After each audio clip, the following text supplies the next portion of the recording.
ക്യാബിനറ്റിൽ മുഖ്യമന്ത്രിയും CPI മന്ത്രിമാരായ K Rajan MP Prasad മുഖത്തോട് മുഖം നോക്കി യുദ്ധത്തിന് ഒരുങ്ങുകയാണ്. ഞാൻ മുഖ്യമന്ത്രിയാണെങ്കിൽ എബ്രഹാം കലൈമണിന്റെ പദ്ധതിക്ക് അംഗീകാരം നൽകുമെന്ന് മുഖ്യമന്ത്രിയും, താൻ കൃഷിമന്ത്രിയാണെങ്കിൽ പദ്ധതിക്ക് പകരം സ്ഥലം കണ്ടെത്തണമെന്ന് മന്ത്രി P പ്രസാദും ഗീർവാണം മുഴക്കുകയാണ്. ഇതിനിടെ ഇടയ്ക്കും മുന്നിലും കേടില്ലാത്ത തരത്തിൽ പ്രശ്നം പരിഹരിക്കാൻ കഴിയാതെ CPI secretary Binoy Viswam കുഴയുകയാണ്. Nilambur election നാളെ നടക്കാനിരിക്കെ സംസ്ഥാന മന്ത്രിസഭ ആടി ഉലയുകയാണ്. പുറത്ത് അധികം അറിഞ്ഞില്ല എങ്കിലും മന്ത്രിസഭയ്ക്കുള്ളിൽ ചക്രവാത ചുഴി രൂപം കൊണ്ടിരിക്കുകയാണ്. കാലാവസ്ഥാ മുന്നറിയിപ്പ് വന്നില്ലെന്നേ ഉള്ളൂ. ആറന്മുളയിൽ വിമാനത്താവളത്തിനായി കണ്ടെത്തിയതും പിന്നീട് സർക്കാർ മിച്ചഭൂമിയാക്കി മാറ്റിയതുമായ സ്ഥലത്താണ് മെഗാ ഇലക്ട്രോണിക്സ് മാനുഫാക്ചറിംഗ് ക്ലസ്റ്റർ പദ്ധതിക്ക് അനുമതി നൽകാൻ മുഖ്യമന്ത്രിയുടെ IT വകുപ്പ് തീരുമാനിച്ചത്. ഭൂപരിഷ്കരണ നിയമത്തിൽ ഇളവ് തേടി take of two future private limited എന്ന കമ്പനി സമർപ്പിച്ച അപേക്ഷ മുഖ്യമന്ത്രിയുടെ നിർദ്ദേശാനുസരണം റവന്യൂ മന്ത്രി കെ രാജന്റെ പരിഗണനയിലാണ്. ആറന്മുളയിലെ തണ്ണീർത്തടങ്ങളും നെൽവയലുകളും നികത്തി മറ്റു പദ്ധതികൾ നടപ്പിലാക്കാനുള്ള IT വകുപ്പിന്റെ നീക്കത്തിനെതിരെ കൃഷിമന്ത്രി P പ്രസാദ് രംഗത്തെത്തിയതാണ് CPI മന്ത്രിയായ കെ രാജനെ വിഷമിപ്പിക്കുന്നത്. കാരണം നിയമത്തിൽ ഇളവ് നൽകണമെന്നാണ് മുഖ്യമന്ത്രിയുടെ ആവശ്യം. മന്ത്രി രാജന് മന്ത്രി പ്രസാദിനെ പിണക്കാൻ താല്പര്യവുമില്ല. മുമ്പേ ഇതേ ഭൂമി തരംമാറ്റാൻ നീക്കം നടത്തിയതാണെന്ന് അന്ന് അത് താൻ അനുവദിച്ചില്ല എന്ന് മന്ത്രി പ്രസാദ് പരസ്യമാക്കിയിരുന്നു. ആറന്മുളയിലെ വയലുകൾ നികത്താൻ അനുവദിക്കില്ല എന്ന നിലപാടാണ് തനിക്കുള്ളത് എന്നും പ്രസാദ് പരസ്യ പ്രസ്താവന നടത്തിയിരുന്നു. ആറന്മുളയിൽ ഇലക്ട്രോണിക്സ് പാർക്കോ മറ്റേതെങ്കിലും വ്യവസായ സ്ഥാപനങ്ങളോ വരുന്നതിൽ തനിക്ക് തർക്കമില്ല എന്ന് പറഞ്ഞ പ്രസാദ് പക്ഷേ നെൽവയലും തണ്ണീർത്തടങ്ങളും നികത്താൻ അനുവദിക്കില്ല എന്ന് ആവർത്തിച്ചു. എന്നാൽ മുഖ്യമന്ത്രിയെ സംബന്ധിച്ചിടത്തോളം ഈ സംരംഭം തുടങ്ങണം എന്നാണ് നിലപാട്. പദ്ധതിക്കായി ആലോചിക്കുന്ന 139 ഹെക്ടർ ഭൂമിയിൽ 122.87 ഹെക്ടറും നിലമാണ് എന്ന് പത്തനംതിട്ട ജില്ലാ കളക്ടർ അറിയിച്ചിരുന്നു. ഇക്കാര്യം കളക്ടർ റവന്യൂ വകുപ്പ് സെക്രട്ടറിയെയും അറിയിക്കുകയുണ്ടായി. എന്നാൽ ഫയലിലെ ആവശ്യം തള്ളാൻ റവന്യൂ മന്ത്രി തയ്യാറല്ല.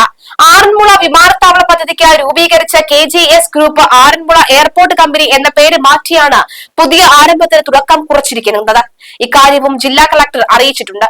കോഴഞ്ചേരി ചാരിറ്റബിൾ എഡ്യൂക്കേഷൻ സൊസൈറ്റി ഉൾപ്പെടെയുള്ളവ KGS കമ്പനിക്ക് വിമാനത്താവളത്തിനായി നൽകിയ വസ്തു കോഴഞ്ചേരി താലൂക്കിലെ ആറന്മുള, കിടങ്ങന്നൂർ, മെഴുവേലി, മല്ലപ്പുഴശ്ശേരി വില്ലേജുകളിലാണ് ഉള്ളത്. VS സർക്കാരും പിന്നീട് വന്ന പിണറായി സർക്കാരും ആറന്മുള വിമാനത്താവള പദ്ധതി ഉപേക്ഷിച്ച് മുമ്പ് നൽകിയ അനുമതികൾ റദ്ദാക്കിയിരുന്നു. 118.74 ഹെക്ടർ ഭൂമി മിച്ച ഭൂമിക്കായി ലാൻഡ് ബോർഡ് പ്രഖ്യാപിക്കുകയും ചെയ്തു. ഇതിൽ 7.08 ഹെക്ടർ സർക്കാർ ഏറ്റെടുത്തു. ചാരിറ്റബിൾ എഡ്യൂക്കേഷൻ സൊസൈറ്റിയുടെ അപ്പീലിൽ 2017 ലോകത്തിലെ ഹൈക്കോടതി വിധി പ്രകാരം തുടർ നടപടികൾ നിർത്തിവച്ചിരിക്കുകയാണ്. ഇവിടെ ഇലക്ട്രോണിക്സ് ക്ലസ്റ്റർ പദ്ധതി നടപ്പാക്കാൻ 2 വർഷം മുമ്പാണ് IT വകുപ്പിന്റെ കമ്പനി സമീപിക്കുന്നത്. ഭൂപരിഷ്കരണ നിയമത്തിൽ ഇളവ് വേണം എന്നതിനാൽ IT വകുപ്പ് റവന്യൂ വകുപ്പിന് ഫയൽ കൈമാറിയിരുന്നു.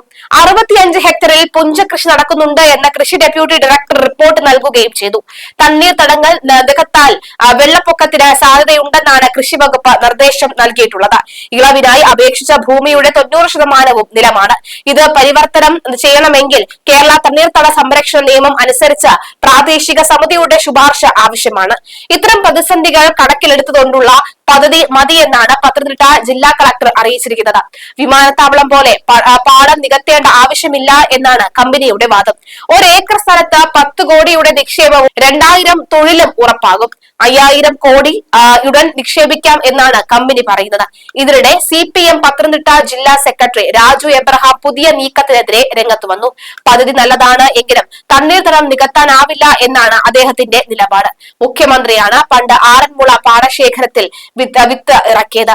സുഗന്ധകുമാരിയും കുമ്മനം രാജശേഖരനും ചേർന്നാണ് ആറന്മുള വിമാനത്താവളത്തിനെതിരെ സമരം നടത്തിയത്. അന്ന് പിണറായി ആറന്മുള വിരുദ്ധ സമരത്തിന് ഒപ്പമുണ്ടായിരുന്നു. പണ്ട് ചെറുവള്ളി എസ്റ്റേറ്റ് ശബരിമല വിമാനത്താവളത്തിന് വേണ്ടി ഏറ്റെടുക്കുന്നതിൽ സാങ്കേതിക തടസ്സമുണ്ടായപ്പോൾ വിവാദത്തിന്റെ പേരിൽ ഒരിക്കൽ ഉപേക്ഷിക്കപ്പെട്ട ആറന്മുളയിലെ ഭൂമി സർക്കാരിന് കൈമാറാൻ ആറന്മുള വിമാനത്താവള പദ്ധതിയുടെ ശില്പി എബ്രഹാം കല്ലമണ്ണിൽ തയ്യാറായിരുന്നു. വർഷങ്ങളായി എബ്രഹാം ഈ ഭൂമിക്ക് പിന്നാലെയായിരുന്നു. ഏറെ വിവാദങ്ങൾക്കും സമരങ്ങൾക്കും ഒടുവിൽ ഉപേക്ഷിക്കപ്പെട്ട ആറന്മുള വിമാനത്താവള പദ്ധതി വീണ്ടും ആരംഭിക്കുമെന്ന് വ്യവസായി ഡോക്ടർ എബ്രഹാം തന്നെയാണ് വർഷങ്ങൾക്ക് മുമ്പ് മാധ്യമങ്ങളെ അറിയിച്ചത്.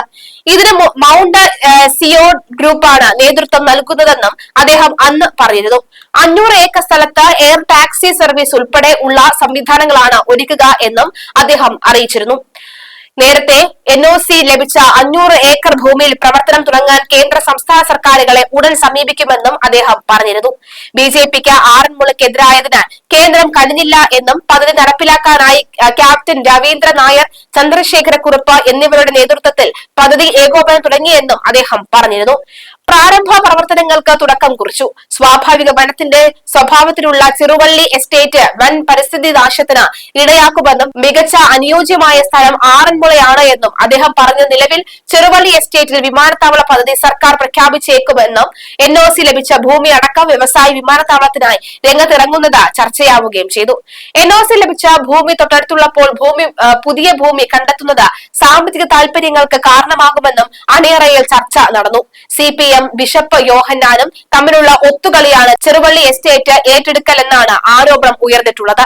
എബ്രഹാം കലമണ്ണിൽ UDF സർക്കാരിന്റെ കാലത്ത് സജീവ ചർച്ചാ വിഷയവും വിവാദ നായകനുമായിരുന്നു. കുമ്മനം രാജശേഖരനും സുഗതകുമാരിയും ഉൾപ്പെടെയുള്ളവർ സമരം ചെയ്താണ് ആറന്മുള വിമാനത്താവളം ഇല്ലാതെയാക്കിയത്.